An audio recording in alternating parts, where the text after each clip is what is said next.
জীবনটা কয়দিনের, কয়দিন বাঁচবো আমরা কেউ জানি না। সে কারণেই জীবনে কিছু ভালো স্মৃতি রেখে যেতে চাই। আর আমার কাছে ভালো স্মৃতির অন্যতম উৎস হচ্ছে ভ্রমণ। সে কারণেই সুযোগ পেলে এদিক ওদিক ছুটে বেড়াই। আর দেশে যেহেতু আমরা সমতলের মানুষ, সে কারণে পার্বত্য চট্টগ্রাম একটু বেশি ভালো লাগে।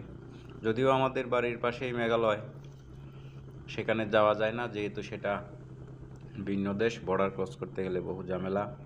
পাসপোর্ট ভিসা করে বাড়ির পাশে ঘুরতে যাওয়ার কোনো আনন্দ নাই। তবে মেঘালয় যাওয়ার ইচ্ছা আছে, অনেকেই দেখি যায়। বাইক নিয়ে যাওয়া যায় না, বাইক ছাড়া যাব। তবে সবাই দোয়া করবেন। পৃথিবীটা ভ্রমণ করার ইচ্ছা, আল্লাহ যেন সেই তৌফিক দান করেন এবং আপনাকে আমাকে সকলকে সুস্থ রাখেন।